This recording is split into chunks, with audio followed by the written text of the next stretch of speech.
السلام عليكم خاوتي. قبل ما تبداو الفيديو اشتركوا في القناة وفعلوا جرس التنبيهات لكي يصلكم كل جديد. السلام عليكم خاوتي، ان شاء الله تكونوا لاباس. اليوم جينا بفيديو مترجم للقاء الذي كان بين قناة RMC وبين رياض محرز. تحدثوا فيه على مواضيع كثيرة من نهائي رابطة أبطال أوروبا وماجر وغولو كانتي مواجهة بينهما. ما نطولش عليكم، نبداو الفيديو مع بعض. Angleterre cette saison avec Manchester City, finaliste de la Champions League, à retrouver le 29 mai prochain sur RMC Sport face à Chelsea. Salut Riyad, merci beaucoup d'être avec nous. On a choisi le jour parfait, il fait un temps magnifique à Manchester, on ne pouvait pas tomber mieux là. Ouais, c'est comme je disais juste avant, c'est un miracle là aujourd'hui qui fait. C'est pas une coïncidence, c'est normal, c'est parce que tu es avec nous dans PL Live. Déjà, on va parler de ce titre de champion. Riyad, petit clin d'œil du destin. C'est Leicester qui vous a offert ce titre de champion. C'est pas magnifique ça? Ouais, c'est un beau petit clin d'œil. Qu'est-ce qui s'est passé avec Leicester justement? On se rappelle, Riyad, fin du mois de septembre, seulement la 3e journée, les Foxes vous en mettent 5. Le début de saison est un peu galère. Est-ce que tu t'es dit on est parti pour faire une saison beaucoup plus difficile que prévu, peut-être après l'échec de Ligue des Champions? 5-2 après 3 journées, ça la fout mal. Non, je pense que c'est sûr que ça nous avait fait mal cette défaite. Mais moi j'ai toujours été très confiant par rapport à notre saison. Je l'ai toujours dit même depuis le début. Je pense qu'on n'avait pas fait de préparation. On n'avait fait qu'une semaine de préparation sans véritable match pour se préparer. Donc je pense que cette défaite elle faisait partie du parcours. Moi je pense qu'il fallait encore plus de matchs pour entrer dans notre saison et c'est ce qu'on a fait après. Riyad, si je vous dis le 27 mai 1987, ça vous dit quelque chose ou pas du tout? Ouais, 87, je pense c'est pas quand Porto, Madjer, ils avaient gagné la Coupe d'Europe. C'est ça, exactement, c'est ça. C'est le but de Rabat Madjer qui gagne la Champions League avec Porto. Son but est devenu une signature à ce moment-là. Vous rêvez de nous faire une petite Mahrez en finale de Champions League? Ce serait quoi une Mahrez en finale de Champions League? Franchement, une Mahrez, ce serait de gagner. C'est le plus important pour moi, je pense. Le coup franc entre les fesses, c'est pas une Madjer contre Paris, on est d'accord, c'est un coup de chance. Ça, c'est beaucoup de chance. Mais comme j'ai dit, si c'est pas cadré, c'est pas dedans. Pour revenir juste sur Rabat Madjer, qui est l'un des plus grands joueurs de l'histoire de l'Algérie, vous vous situez comment par rapport à lui dans l'histoire de votre pays? Franchement, j'aime pas trop parler de ça et de moi-même aussi. Je laisse les gens me situer dans l'histoire du football algérien. Et Madjer, c'est une légende de notre football et voilà. Il avait les deux pieds.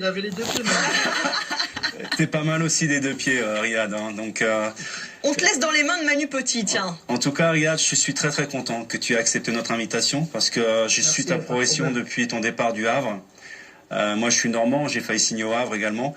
Et je trouve que tu franchis des paliers à vitesse grand V, année après année. Et je trouve, déjà, je suis un très grand admirateur du joueur, mais je suis encore plus admirateur de la personne que tu es. Je trouve que dans ta communication, dans ta prestance hors terrain, mais également sur le terrain, je trouve que tu as un exemple pour beaucoup. Merci, c'est gentil. Mais là, c'était terminé hein, pour les fleurs. Non, en fait, Riyad, on a des points communs tous les deux. Ah bon? Oui, t'as gagné plus de Premier League que moi en Angleterre, mais on est gauchers tous les deux. Mais dans ma vie privée, j'ai eu un drame qui m'a touché très jeune et qui m'a accompagné durant toute ma vie, qui m'accompagne encore aujourd'hui. Et je sais que certainement tu voudras pas en parler, mais je reste persuadé qu'à chaque fois que tu rentres sur un terrain, je pense que tu joues aussi pour certaines personnes. Et ça, ouais, c'est clair. Et je sais que cette personne te manque depuis très longtemps et je trouve ça cruel aujourd'hui de voir ta progression, de voir ce que tu es capable de faire et que cette personne ne soit pas témoin de ça. Et je voulais savoir si ça avait été justement ta motivation à chaque fois que tu rentrais sur un terrain. Est-ce que ça te servait justement pour aller au-delà de tes propres limites? Ouais, je pense que ça, depuis que c'est arrivé, depuis la mort de mon père en 2006, je pense que tout ce que je voulais entreprendre dans ma vie, ça a été une source de motivation, ça a été d'aller chercher les choses pour lui. Et je pense que ouais, c'est un peu dommage qu'il soit pas là pour regarder tout ce qui se passe maintenant, mais bon, je pense que de là-haut, je suis persuadé qu'il te voit de là-haut. Ouais, je pense. Bon, ça c'était une petite question sur un peu privé, mais je vais plus m'orienter maintenant sur des questions plus sportives. Est-ce que les titres que tu gagnes avec Manchester City, notamment celui-ci, après une saison compliquée, comme tu l'as dit, est-ce que ça a une meilleure saveur que le titre que tu as gagné avec Leicester?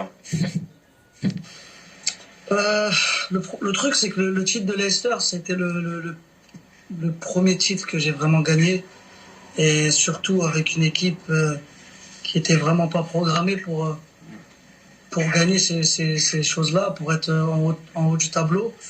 Donc le titre de Leicester, ça restera toujours avec une saveur particulière. Maintenant, avec City, je pense que là où c'est particulier aussi, c'est que c'est vraiment pas facile de gagner la Première Ligue. Avec la concurrence qu'il y a maintenant, depuis 4-5 ans, Liverpool, City, Chelsea, United, c'est vraiment du très très lourd, et chaque année ils veulent gagner, chaque année ils sont là, ils nous poussent. L'année dernière, Liverpool, ils nous ont repris notre titre, et on était vraiment pas contents, on était vraiment triste, et ça nous a vraiment poussé à cette année à le reprendre. Donc je pense que le fait de jouer son numéro 9 cette année, est-ce que ça a été un problème, un handicap pour toi? C'est vrai qu'il fallait s'habituer un peu, parce que moi c'est vrai que j'ai l'habitude d'essayer de dribbler, de frapper ou de centrer. Mais bon, quand on dit qu'on joue son numéro 9, c'est pas forcément qu'il y a personne. Le but, c'est vraiment d'attirer l'adversaire, et après de vraiment finir à 4-5 joueurs dans la surface. C'est vrai qu'il n'y a pas de véritable attaquant de numéro 9, mais je pense qu'on est habitué à jouer comme ça, et voilà, quand j'arrive dans la surface, aux abords de la surface, et que je regarde dans la surface, il y a toujours 2-3 joueurs au moins qui font les appels, et c'est ce qu'on travaille à l'entraînement. Ça se voit d'ailleurs sur les meilleurs buteurs du championnat de Première Ligue. C'est d'ailleurs la seule curiosité par rapport à tous les grands championnats européens. Vous gagnez le titre et vous avez aucun joueur qui est parmi les 10 meilleurs buteurs de la Première Ligue. Le premier, c'est Gundogan, et après tu arrives aussi, il y a d'autres joueurs comme Phil Foden. Vous êtes tous à une poignée entre 5 et 10, 12 buts. Mais il n'y a pas de meilleur buteur chez vous, alors qu'en fait, vous avez été le bourreau de toutes les équipes de Première Ligue cette saison, donc sans jouer son véritable 9. C'est quand même une curiosité. Non, quand même. Après, on va pas se mentir, il y a eu Sergio qui était blessé, Koun qui était blessé pendant longtemps, il y a Gabi aussi qui était un petit peu blessé, mais il n'y a pas eu peut-être beaucoup de temps de jeu en attaque pour essayer de marquer beaucoup de buts. Mais nous, je pense que même l'année dernière en Première Ligue, on a été la seule équipe de l'histoire à avoir 5 joueurs à plus de 10 buts l'année dernière. Donc je pense qu'on a une équipe où tout le monde peut marquer des buts. Après, c'est vrai qu'on a Koun quand il est en forme, même quand Sterling il est en forme, ou peut-être Gabriel, qui peuvent marquer plus de 20 buts par saison quand ils jouent tous les matchs. Mais sinon, on est une équipe où voilà, il y a beaucoup de joueurs qui peuvent marquer, et on se répartit les buts. Ah, ça se voit d'ailleurs. Tu sais, à mon époque, le magicien dans mon équipe Arsenal, c'était Dennis Bergkamp. Est-ce que on peut légitimement dire que Kevin De Bruyne est un peu le magicien aussi de City? Il y a quand même pas mal de magiciens à City, t'en fais partie. Non, c'est sûr que Kevin, il a ce truc où il met beaucoup de passes décisives, il crée beaucoup d'occasions. Donc, ouais, on peut dire ça. Ouais, t'es pas très loin non plus, toi. Ouais, on est à côté, on est tous pas très loin. Parce que en fait, quand tu arrivais à City, c'était pas aussi évident au début. Et progressivement, tu as réussi à gagner la confiance de Pep Guardiola et à t'installer en tant que titulaire. Qu'est-ce qui a fait la différence selon toi? À l'image de Phil Foden, sur le côté gauche également, qui a mis Sterling sur le banc. Toi également, tu t'es installé durablement en tant que titulaire. Non, je pense que la première année à City, elle n'était pas facile parce que voilà, faut vraiment s'adapter au jeu, au coach, à tout. On a une équipe qui met beaucoup d'intensité dans les pressings, dans notre jeu. Et moi, j'arrivais de Leicester, forcément. J'arrivais d'une équipe où on jouait beaucoup en contre. On était une équipe de contre. Ici, là, tu es une équipe où tu as la balle, où à la perte de balle, tu dois vite presser, tu dois vite récupérer la balle pour rester très haut, pour continuer à attaquer. Donc ouais, il fallait s'adapter à ça.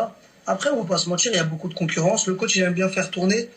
C'est vrai que c'est pas idéal pour les joueurs, mais comme on est une équipe qui a beaucoup de top joueurs, c'est légitime pour le coach. Il fait ses choix et il doit faire jouer tout le monde. Donc on s'adapte.